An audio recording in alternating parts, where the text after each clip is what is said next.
So I was born in Colombia, South America, and I come from a musical family. My father is an ethnomusicologist. In fact, right now he must be somewhere in Colombia videotaping or recording music of various peoples. And my uncle Fernando is a composer and a jazz pianist and a flutist and also a producer, a recording engineer and producer. So I grew up in a very musical family. There were pianos in all homes, like in my grandparents on my mom's side, grandparents on my dad's side. There was a piano at home. And I grew up just, with music around. It was very natural. People also played the guitar, and in family gatherings, people will take the instruments out and just sing by ear for anything, birthdays, holidays, all of those occasions were used to sing music and do it in a communal way. So my father and my uncle also had a conservatory style music academy. It was actually more of an art academy in Medellin, Colombia. So they taught music, theory, counterpoint, harmony, all the usual serious subjects in music, as well as visual arts and dance and theater. So I also grew up with that more academic, formal training. And of course, they traveled all around Colombia recording folk music, and they also have a folk ensemble. So I grew up with all kinds of music. I listened to rock and heavy metal as a teenager as well. So I grew up with this very wide range of music influences going on in my life. And my mother and my father had this beautiful collection of LPs of classical music and jazz as well, but classical music all the way from Bach and Vivaldi and Handel to Messiaen and Stravinsky and 20th century composers. So I grew up listening to all of those recordings and folk music, and there were jam sessions at times at my home where everyone would pick an instrument and start playing, and also just seeing my father and my uncle teach classical music. But I still remember as a teenager, I remember exactly that moment when I was moved by music. I always liked music, but I remember this moment when I was driving around listening to a cassette of Rachmaninoff Piano Concerto No. 2, and I got goosebumps as I listened to the music. And from that moment on, I really wanted to recreate that moment where you get goosebumps because you are so moved by the music. So eventually my father started teaching me very informally just how to play the piano, and I played a couple of pieces from Ana Magdalena's Bach notebook. I played those pieces little by little. I started becoming more interested in piano performance, and at some point my parents said, "Why don't you take lessons from your uncle?" They never pushed me. They never said you need to practice 17 hours a day or anything like that. Just like very gentle and normal. So yes, I said, well, why not? And I started taking lessons from Fernando. And after a year, he said, you are advancing so quickly that we should find you a piano teacher, a separate piano teacher. So we did that. He was an American pianist, Liz Frank, who had moved to Colombia a number of years ago. And I still studied with my uncle, but then I studied different things, counterpoint and composition and history of music and other things. And I became more and more involved in piano playing. So by the time I graduated from high school, it was clear that I wanted to pursue a career in music. And I took lessons from many local teachers in Medellin for a year after I graduated from high school. I took private lessons from them, and eventually I moved to Bogotá, the capital of Colombia, to attend school. So I went to the Universidad Javeriana, and I studied with a Bulgarian piano teacher, Radostina Petkova. And it was my undergrad in piano performance. I participated in a piano competition, a national piano competition in Colombia, and I got one of the top prizes in that contest. And one of the judges was a winner of the Van Cliburn piano competition, Brazilian pianist José Fegali, who passed away tragically in December of last year, not this last December, but a year ago.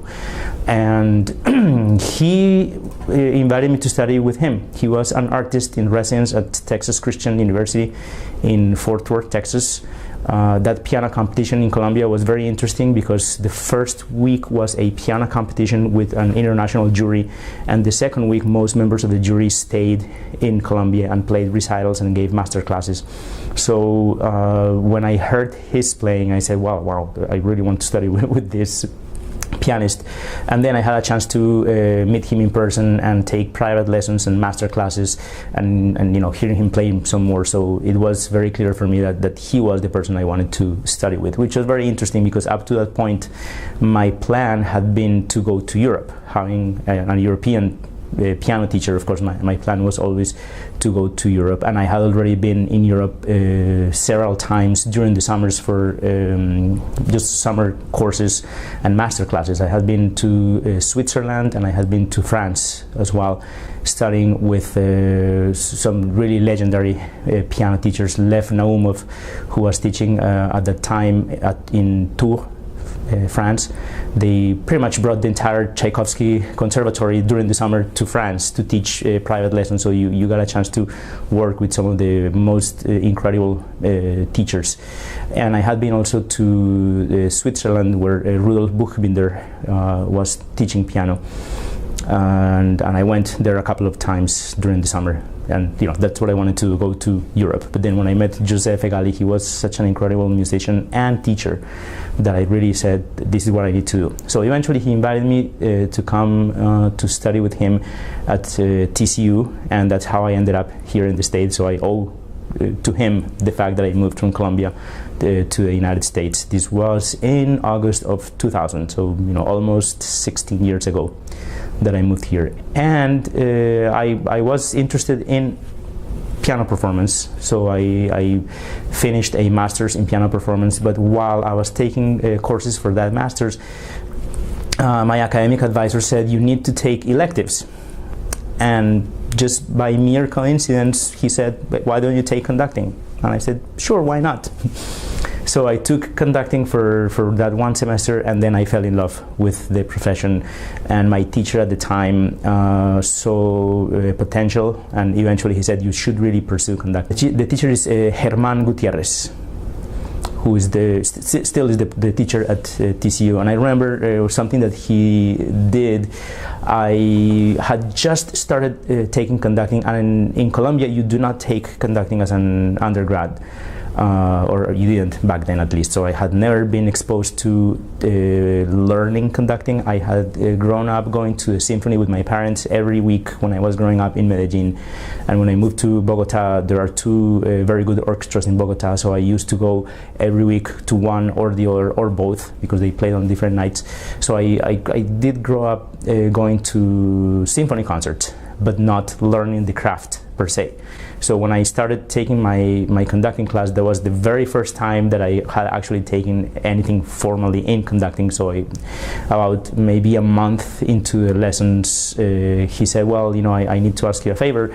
I cannot make it to one of the rehearsals this coming week. He's also a music director of the youth orchestra in Fort Worth. So he said, would you mind learning this piece and maybe being there in case I don't make it? So I remember it was Rossini's La Gazza Ladra. So being a pianist, I took the score and I played through the score on the piano, and I didn't know conducting was such a difficult job. So he said, yeah, why not? I'll do it. I'll take the chance. And I still remember to this day that I stood up there in front of the youth orchestra, and I remember we started the piece with the snare drum roll. And I remember we finished the piece. I don't remember anything that happened in between, because once you are there on the podium, of course, all the eyes are on you, and it is quite a privilege to be on any podium. So you feel the responsibility of the job once you step on the podium. But a lot of people were there, including my teacher, who he actually had made it. He did have a conflict, but he was able to get there in time, and he was actually in the back of the room just watching to see how I would fare for the very first time in front of an orchestra. And he said, this is great. And a little after that, he told me, you should definitely pursue conducting. It seems to be natural to you. And he gave me a couple of other opportunities conducting the youth orchestra. That season, I conducted my first public concert. That was January of 2001. I conducted a Mozart overture, La Clemenza di Tito. My first time actually rehearsing and conducting an orchestra. And then when I finished my master's in piano, then I continued with a second master's, this time in conducting. And my uncle, at that time, there was a big celebration of one of the main theaters in Medellin, the 50th anniversary, and the theater was going to put together a concert of music by my uncle, who had composed pieces for the theater, soundtracks, and pieces involving dance. So it was all this scene music by my uncle, and he called me and said, would you be interested in being the conductor for that concert? And again, having just started learning the craft, I didn't realize at the time what it entails, and say yes, absolutely. Well, this was one of the hardest concerts I have ever conducted in my life. It was a concert with a symphony orchestra, but it also had folk musicians who did not read music, of course, dancers, and multimedia, and it was a continuous concert from the beginning to the end, with lighting and all kinds of entrances and exits and cues. And my uncle is a composer, and he had sent me all the pieces, and about, I don't know, a week before, he said, I got inspired, and I'm changing a couple of things in one of the pieces that I sent you, but I'll give you the score when you get here. And the little changes was that this piece that was about 4 minutes long for strings only was now like a 12-minute piece for full orchestra, like completely different. And I had basically 2 days to learn it, so I remember just sitting down and studying 8 hours a day until I learned it. But it was great. That was my first experience with a professional orchestra, and I hadn't even really started any formal training, or I didn't have a degree, so it was a wonderful opportunity to just get in the profession and do what you are supposed to do. And it was a very successful concert. And then from there, I got a job in Kansas City as the music director of the Philharmonia of Kansas City after I graduated from my master's in conducting.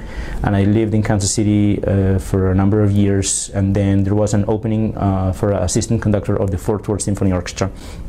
And I applied and I got the job, so I moved back to Fort Worth. I actually committed from Kansas City to Fort Worth for a year or two, and eventually I stayed in Fort Worth, and I was associate and then resident conductor of the Fort Worth Symphony. And this last year, two very important things happened to me. One of them is I was hired here in Pittsburgh as assistant conductor, and I was also named music director of the Signature Symphony in Tulsa, Oklahoma. So this year, it's been a wonderful season for me.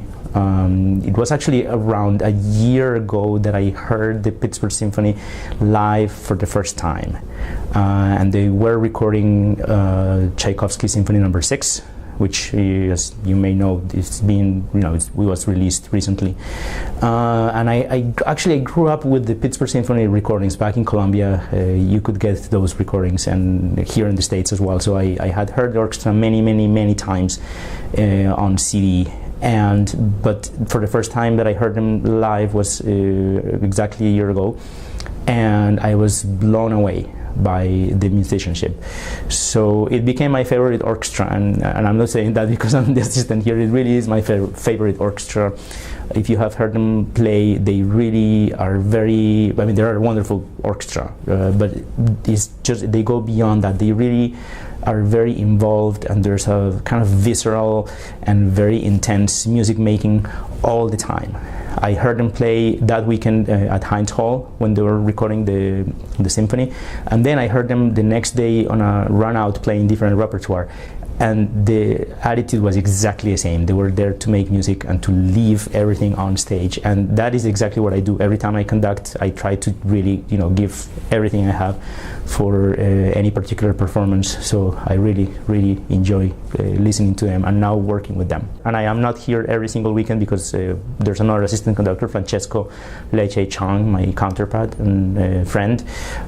So I have heard some of the performances, but I already have multiple highlights of my life as a musician just listening to them. So yeah, it is really a very special orchestra. So as I mentioned, I am just actually finishing my first season as music director of the Signature Symphony in Tulsa, Oklahoma. And that is a very interesting model that is different from your usual model. The orchestra is a professional orchestra, unionized musicians, but the sponsor is Tulsa Community College, which means they provide the performing space. So we perform at their Performing Arts Center for Education, the Vantry space. They also provide administrative support and financial support. But it is a professional symphony orchestra. So we have 10 concerts per year, 5 classics and 5 pops. And it's been great to be able to create the seasons, and they have been wonderful. They have really given me the liberty to choose whatever I want to do. So both seasons are very different. We just closed my inaugural season this last Saturday with a performance of Porgy and Bess in concert, so it wasn't staged. Andrew Litton wrote a wonderful concert suite that uses the choir, the orchestra of course, and singers. You need just 4 singers to cover all the different roles, and it gives you more or less the highlights. So you hear all the most famous arias, which are wonderful and everyone knows, but you also hear the choruses and some of the orchestral music. So it is a great arrangement. It's a great concert suite of Porgy and Bess, and it brought the house down. It's such wonderful music. And this last season I wanted to celebrate American composers and American music, so we performed quite a bit of American music. We performed Jennifer Higdon's Blue Cathedral for my opening concert. We also performed Peter Boyer's Ellis Island for one of the concerts. That was an all-American concert with music by Bernstein. We did On the Town and West Side Story and Barbara Raj for strings. And we of course closed with Porgy and Bess. But also I told the audience one of the concerts was not by any stretch of the imagination American music. It was Tchaikovsky Piano Concerto No. 1, which was actually premiered in the United States. And not many people realize that. So there was a connection to American music. Now, for the next season, I was born in Colombia. I have lived here in the States for almost 16 years. My wife is from Argentina, but her family on both sides is Italian for many generations back from her grandparents.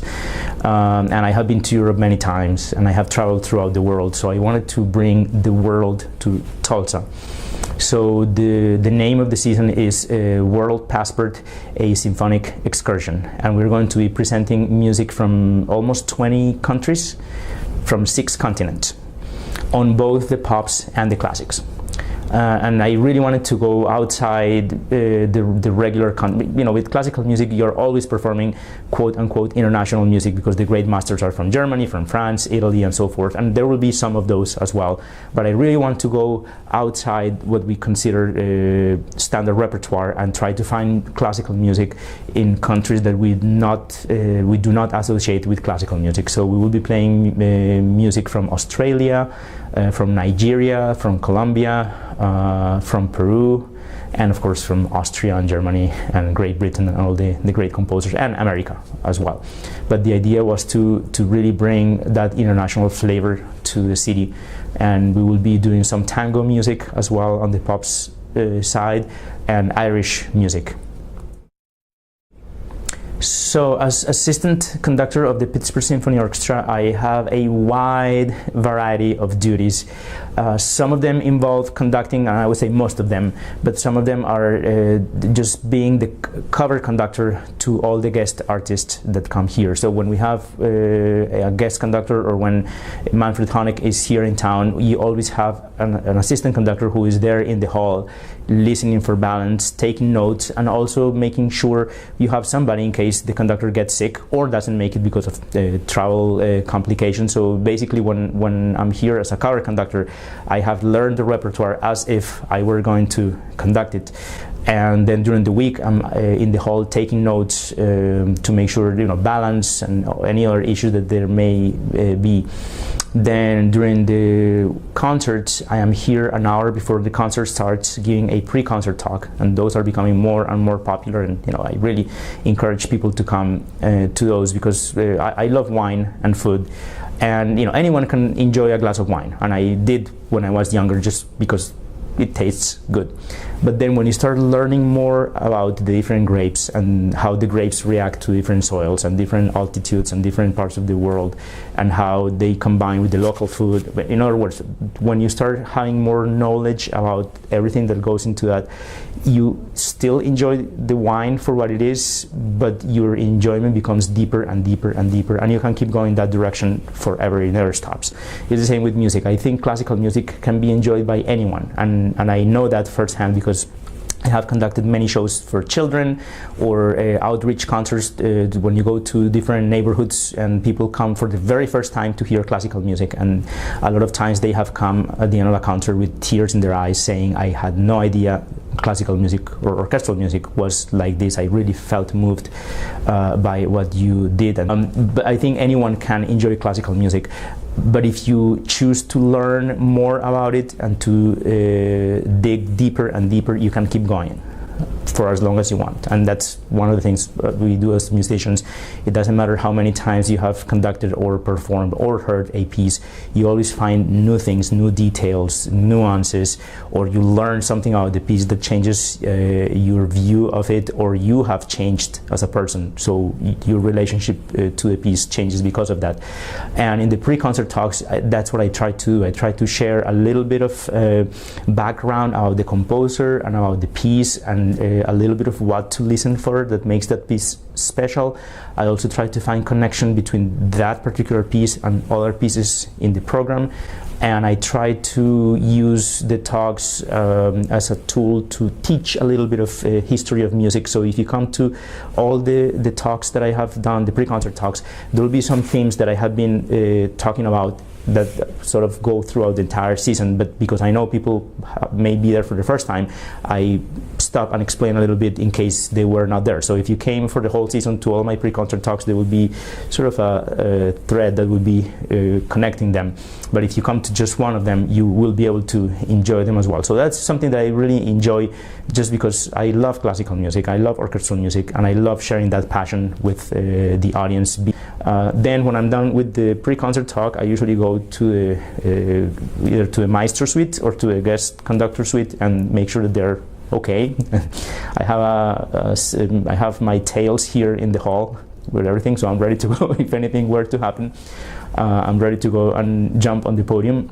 But I usually just go and make sure that everything is fine, and then I head to a recording booth. So every single concert on the classic series here in Pittsburgh is recorded for sometimes live broadcasts, and for sure for deferred broadcasts. So I go to a recording booth and I have my headphones set, and I have the score and sticky notes, post-its, and I just take notes about the whole performance. Then at the end of the weekend, I work with the recording engineer saying, this was really beautiful on Friday or Saturday or whichever day it is. So I have to listen to the edits, and then they are released for national and international broadcast. Now, when I'm here conducting, it could be anything from education concerts to pops to run-out concerts to concert in the parks.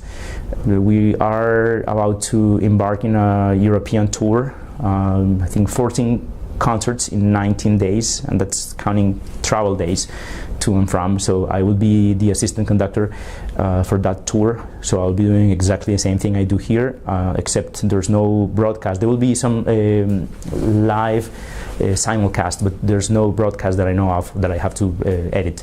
So we will be on tour, and then when we come back, there will be 2 more concerts in the main series, and then we go into a summer series. And both Francesco and I will be very involved here. Come the middle of June, we will be conducting pretty much every weekend at Heinz Hall. We take the orchestra out to different neighborhoods. We'll be performing outdoor concerts.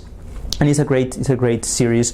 There will be a little bit of everything, pops, of course, patriotic music around the 4th of July, and we will close the season on July 23rd. I'll be conducting, it's going to be a classical concert here at Heinz Hall, and it's going to feature highlights from the 16-17 season.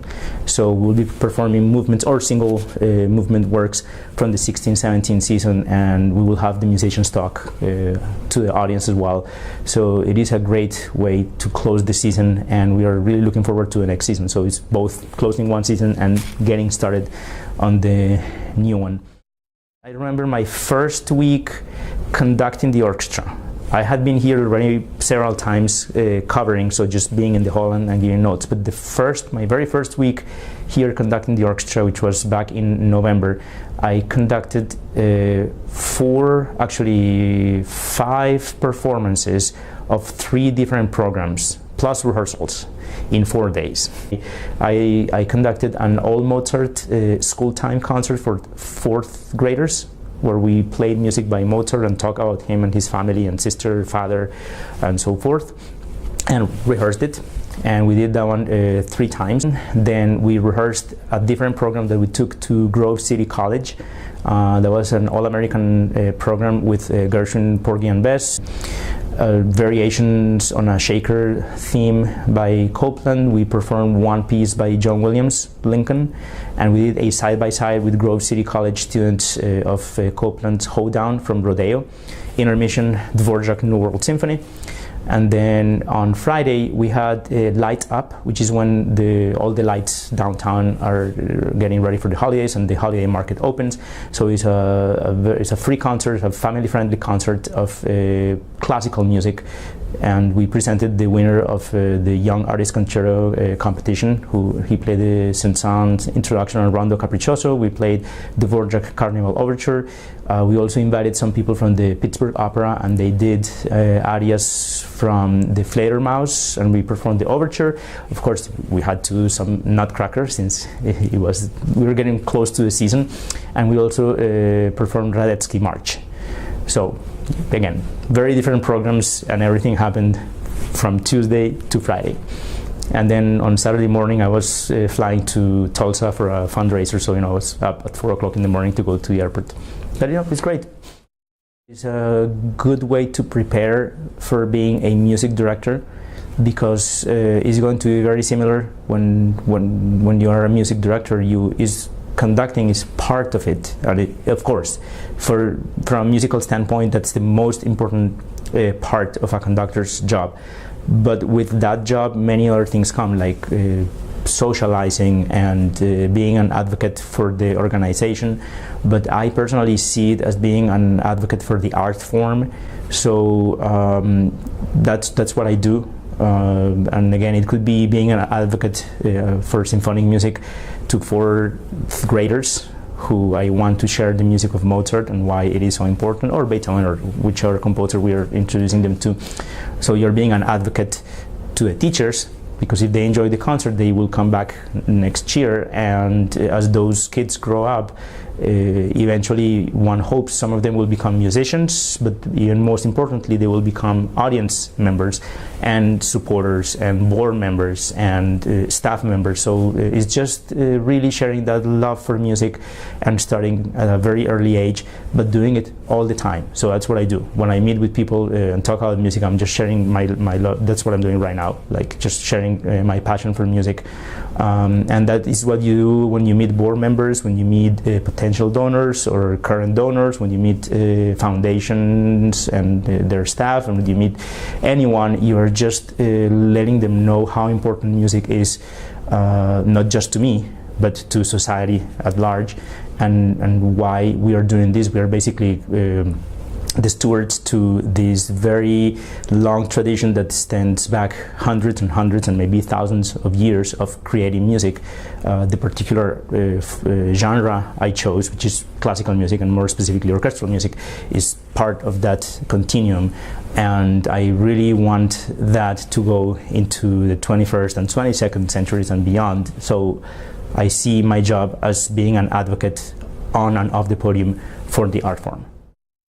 My favorite piece of music is the one I'm conducting at any given time, and I really do mean that, like, because that's my job. My job is to fall in love with the piece of music I'm conducting and to try to bring anything that is of interest to me and to the orchestra. So I really get very involved in the piece of music I'm conducting at the time.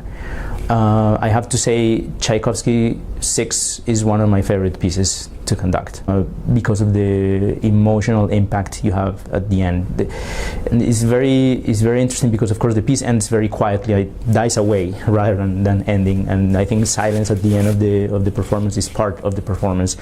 And it's amazing because it's not a rousing end by any stretch of the imagination, but when I have conducted it, it is even more powerful than if you had ended with a very loud cymbal crash and all the brass playing as loud as possible and everyone playing as fast as possible. It is exactly the opposite, but the impact is even bigger than if you had a big loud ending.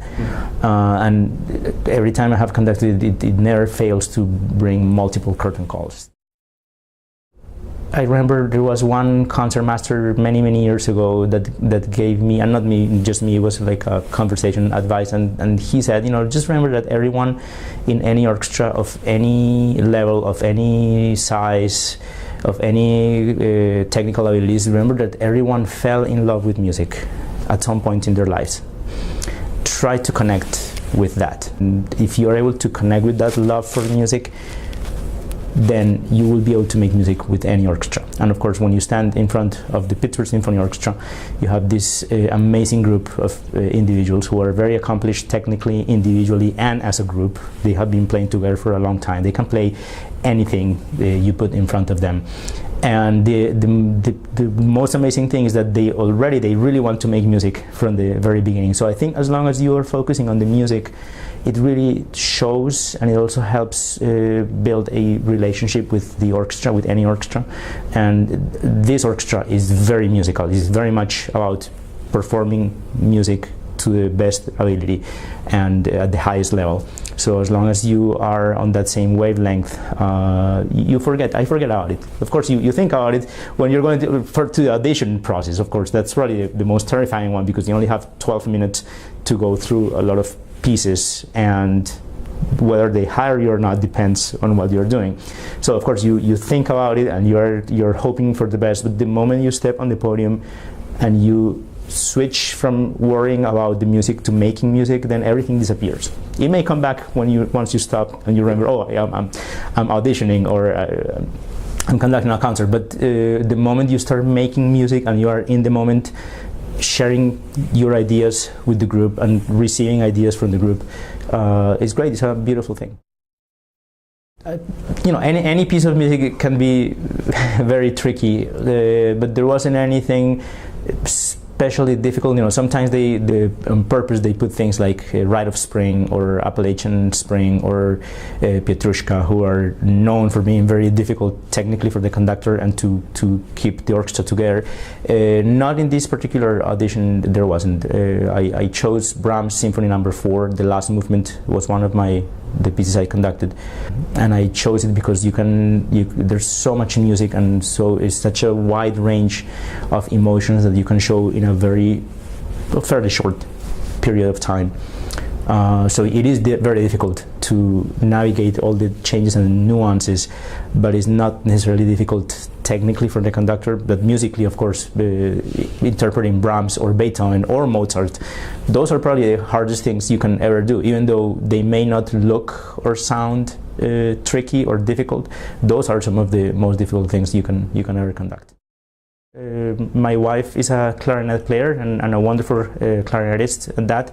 She's the principal in Fort Worth, and I'm very happy that she's going to join us on tour. So she will be playing with the orchestra during the European tour. So we get to go together and work together on the tour, and it's going to be a wonderful time. Yes.